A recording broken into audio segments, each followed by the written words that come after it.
Minister of Romy gives update on the Simpson Bay cleanup project. Prime Minister says that during the ICLAC meeting, they were able to bring forth the current state of affairs. And the final election debate in the Netherlands featured various confrontations. Those are the headlines for Wednesday, March the 17th, 2021.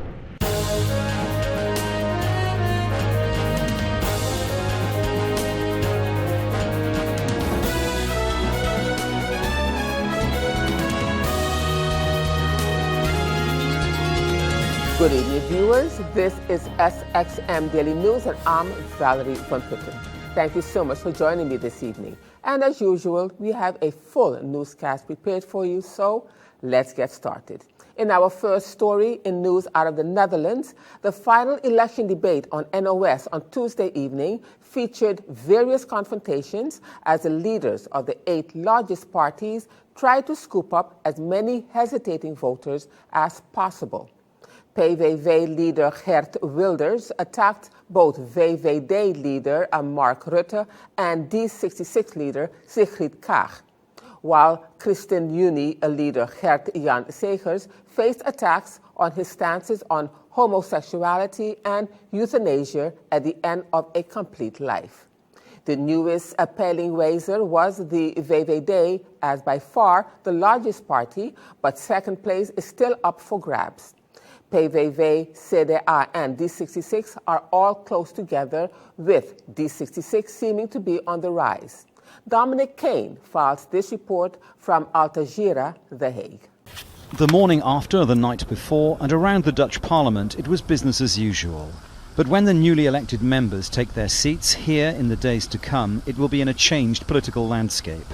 One in which the Prime Minister, Mark Rutte, now stands triumphant. After Brexit, after the US elections, that people have said no to another country where the domino stone of the wrong side of populism would topple over. Rutte's success brought swift reaction from other European leaders. Die Niederlande sind unser Partner, unser Freund, unser The Netherlands are our partners, friends and neighbours. Therefore, I was very happy that a high turnout led to a very pro-European result, a clear signal. This after days, the Netherlands had to tolerate accusations and reproaches from Turkey which are totally unacceptable. Her fear had been a potential victory of this man, Geert Wilders and his far-right Freedom Party with its anti-immigrant, anti-EU agenda. In the event, his strong pre-election showing withered in the sharp focus of the campaign. I've immediately got to congratulate the winners, and in particular to Prime Minister Rutte. I would rather be in his shoes and be the winner of the elections, but at the same time, his party lost about 10 seats and we won 4, maybe 5. The central question is which government will emerge. Mr. Rutte's preferred coalition of the centre-right and of the centre would have a very small majority, but could govern.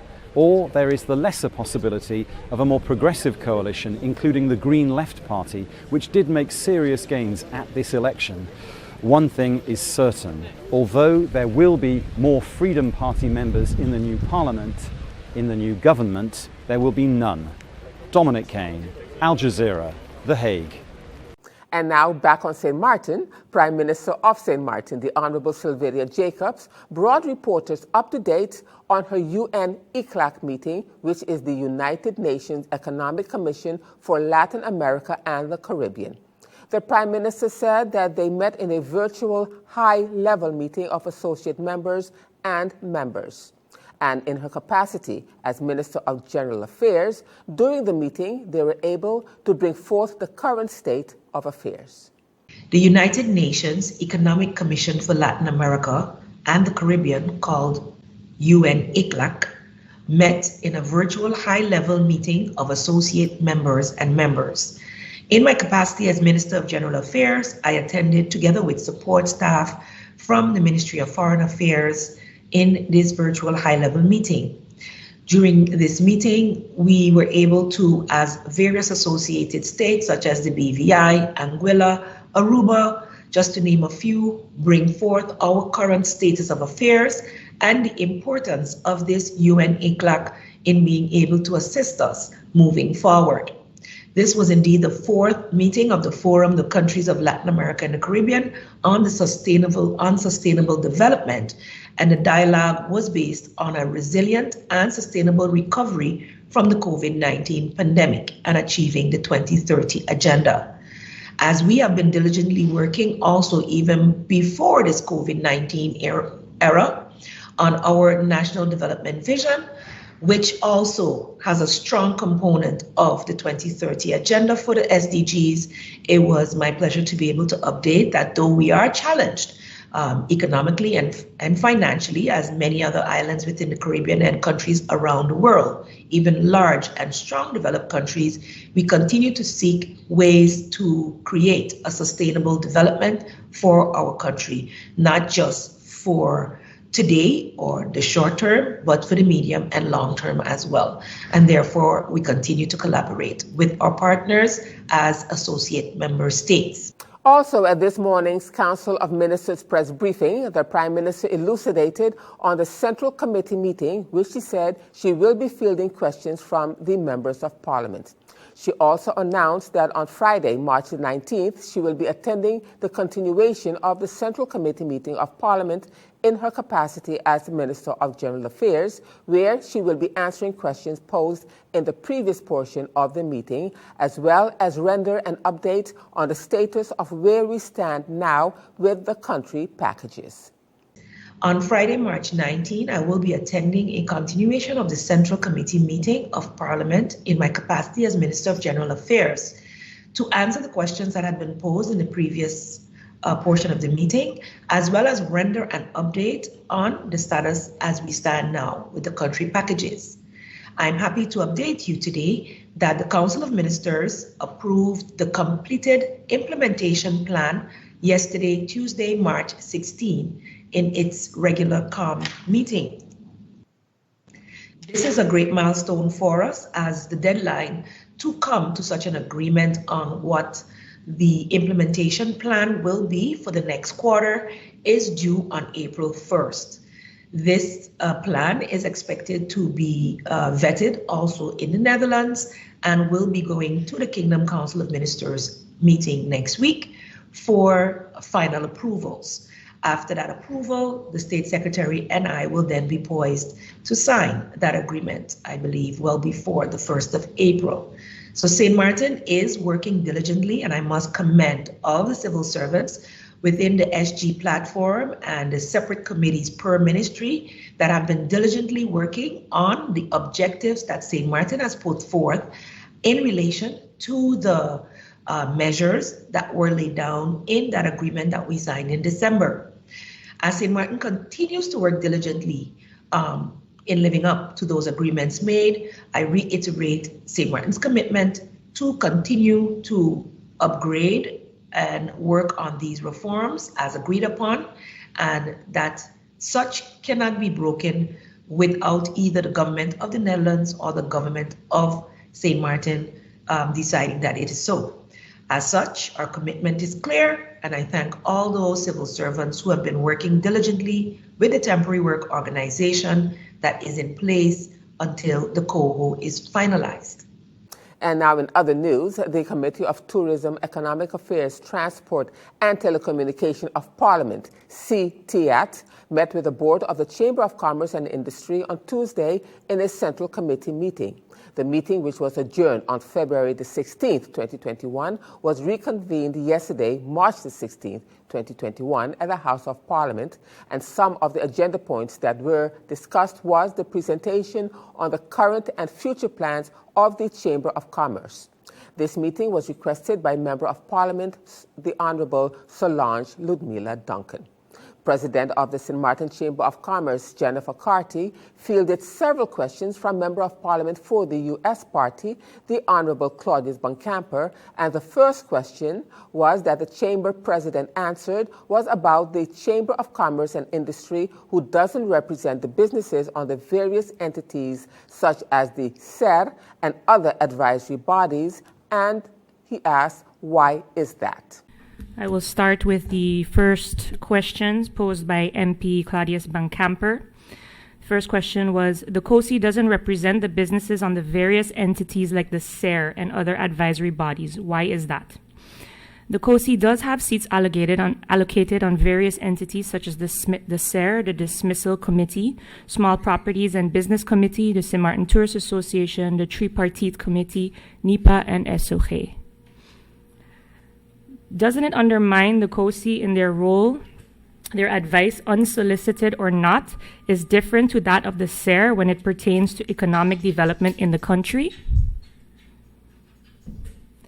The solicited and unsolicited advice that the COSI should provide to government is actually twofold. First, the advice should be derived from the data that the COSI collects. This data regarding the existence and the nature of commerce in various areas on the island. An example, how many businesses open or close in a particular year, and in what economic category they belong to. You can refer back to this in the National Ordinance Article 13, subsection B. Secondly, as the COSI is directly engaged with the business community at large, we often are presented with issues that the business community is facing. We serve as an advocacy group and address these varied concerns of the business community through various dialogue and exchanges with the government officials and various non-government organizations. As it relates to the advice of the SER, our advice should not be undermined, but it should complement or support that of the SER. What form of business support does the Chamber provide to new and established businesses, and does it have a cost factor? The Chamber organizes in-house and off-site skills and cognitive training and workshops for its registrants and non-registrants alike. We also carry out consultancy services by registrants by offering guidance, information, and assistance in the support of the business community through our Business Service Center, which is currently not in operation, but I will give further elucidation to that shortly. The main cost factor involved is labor costs and the cost of resources and our general operational expenses for the COSI building and the business center. Of the 153 businesses that have been closed, how many have been declared inactive in the year 2020? For the calendar year 2020, there was a total of 55 businesses that were declared inactive.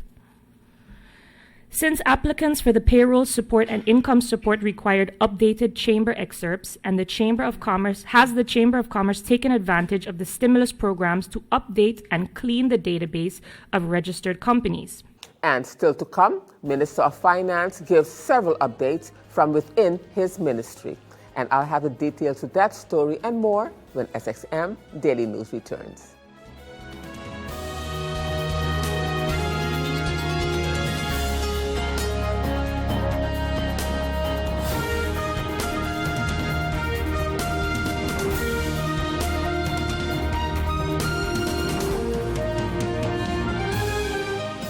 Hi, I'm Switch. And I'm Save. And together we're here to tell you about WIB, Switch, and Save Mortgage Offer. Now at WIB, you can save and benefit from great specials when you decide to bring your mortgage to WIB. When you switch, WIB will offer you payment of penalty fees up to 3 months interest, payment of notary fees, waive of bank closing fees, and also the lowest interest rate. Plus, you'll have the chance to win back 1 year of interest payment. Visit any of WIB's mortgage specialists and benefit from WIB's Switch and Hey, that's my part.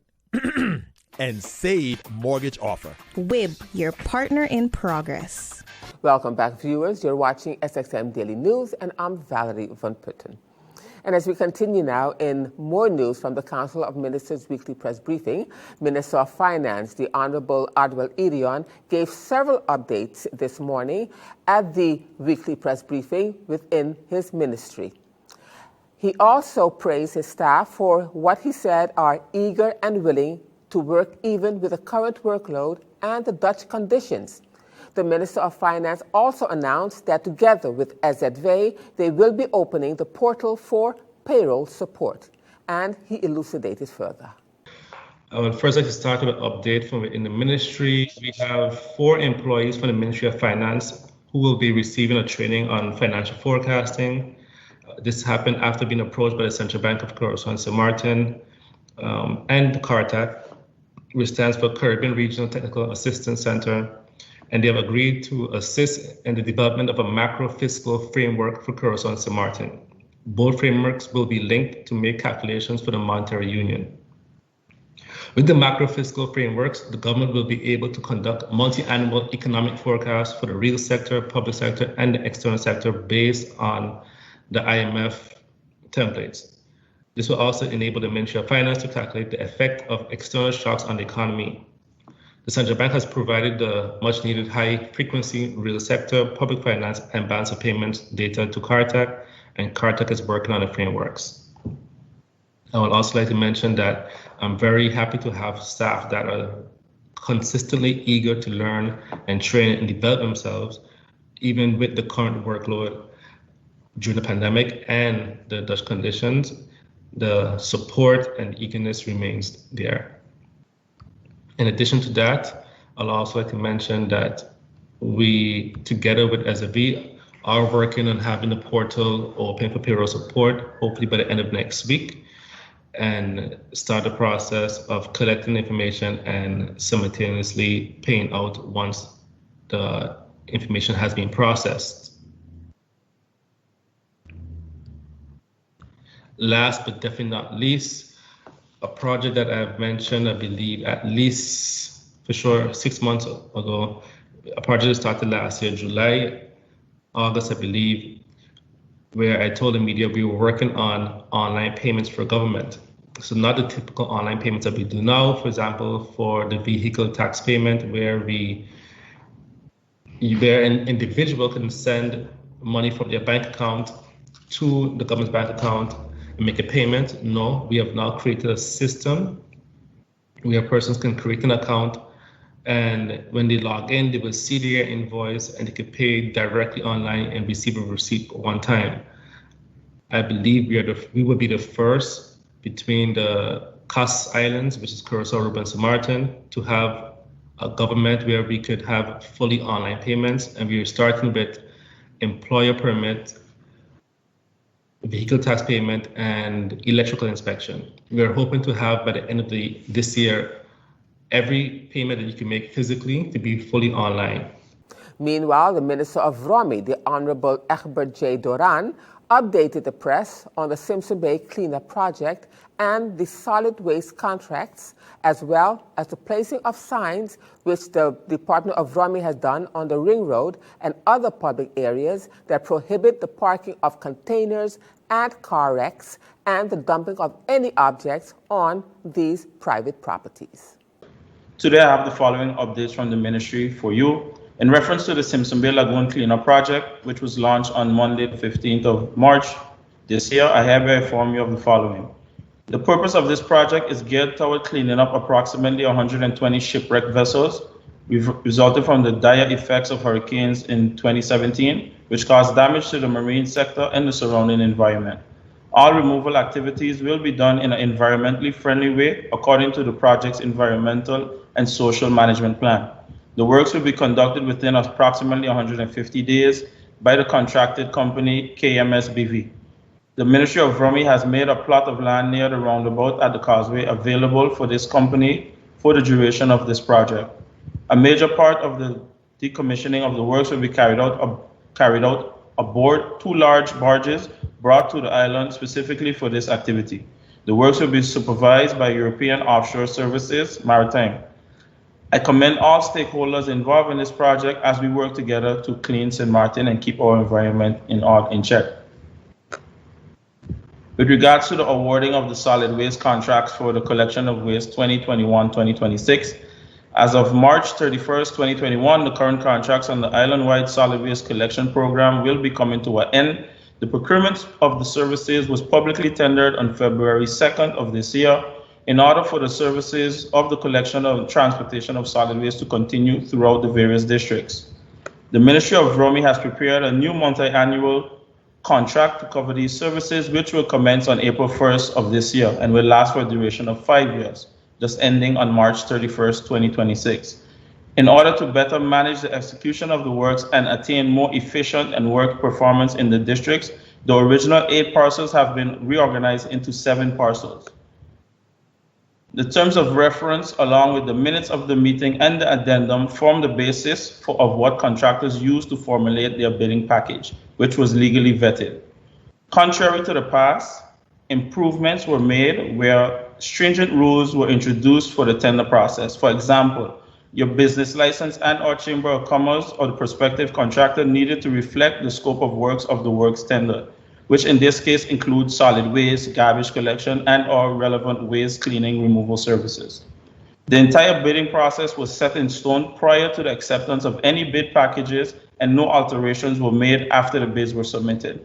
This ensured that all matters were handled reliably and with integrity. On February 2nd, the bids were received from the respective contractors. During the tender session, the packages were opened in the presence of the contractors and relevant staff of the ministry, and the prices of the submitted bids were read aloud in light of transparency. The ministry had made high expectations known to the contractors in holding up their side of the agreement, and the contractors ensured that they are committed to keeping St. Martin clean. Now that the tender has been officially finalized, communications will be going out from the Ministry of Roaming to all the participants, thanking them for their participation and formally informing them of the outcome. Congratulations are extended to the companies that were successful in winning the tender. I encourage companies to make it the best practice to actively update their documentation and ensure that they are in line with the requirements for future tenders that are to come. Lastly, I would like to bring to the public, the Ministry of Roaming has recently placed the signs on the Ring Road and other public areas that prohibit parking containers, car wrecks, and dumping of any objects on these properties. We expect to erect more of these signs in and around the island, and I would like to remind the general public that it is illegal to, whether it is a car wreck, containers, or any sort of waste or material on private property. And as we continue now with other news, this time from French Saint Martin, as French Saint Martin will be commemorating the 373rd anniversary of the 1648 Treaty of Concordia, which is being observed on March the 23rd upcoming. The first Vice President of the Executive Council of Saint Martin, Valerie Damaso, spoke to Jean-Marc on 101.5 FM on French Saint Martin yesterday, Tuesday, the 16th of March. She was asked about the controversy raised during the lockdown and the confinement, and today you are not hearing it. Is there anything that is being done legally to push or pull this situation forward or to validate this 1648 treaty? As the former prefect, Sylvie Fauché, said that the 1648 treaty has no more value and that it is outdated. The first Vice President said that we must be assured that since 2018, the official discussion have been ongoing, and she expounded further. Since 2018, official discussion has been undergoing around this treaty and how to officialize it more, but not in the same content. You needed to go beyond. And going beyond meant that you install what you can call a cross-border governance, what you can call a co-governance of both sides and so forth. So today I'm talking about it because I'm on the air to talk about the events leading up to it. But I definitely, maybe I have not been vocal enough on it, but anyone that knows me knows that the March 2030 Treaty of Concordia is something that has been dear to my heart, and that this mandate, like I said, from day one, talked about the importance of this United Congress. If this has been said from the get-go, doesn't no way mean that we just waited until frontier control or waited that we started having problem with the exchange of good or the circulation of good from one point to the other. Discussion has been undergoing. However, again, you have to remember that both sides having two different status.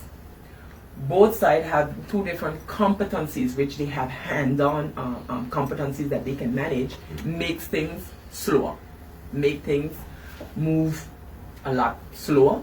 So since about 2018, to be exact, the first document and work session has been done with the local government, also with the state, so they can know what is the vision that we have for that.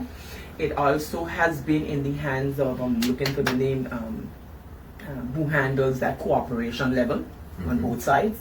and where they agreed upon, because with the Minister of Overseas, it was discussed with Minister of Overseas back then, Mme. Girardin, which it was discussed and which she actually adhered to the idea, because we want people to understand that certain things cannot function here because we are one, but the way that we made our decision to have two different statuses without taking into consideration how it will hamper the other side, today they're in a position where what you see they don't see, and which is only normal because we made decisions individually, but those individual decisions we were expecting them to work collectively.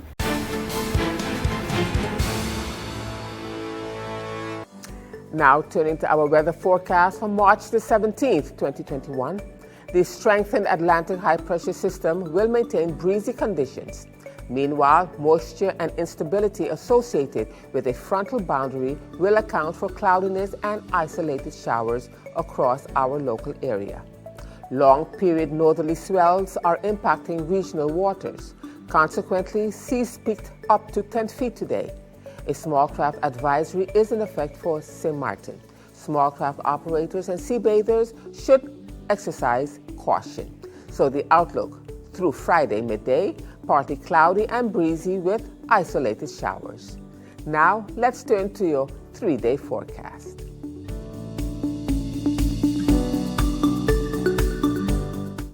And still to come, educator Mireille Peterson-Regales receives a token of appreciation for her work in education. And I'll have the details of that story when SXM Daily News returns.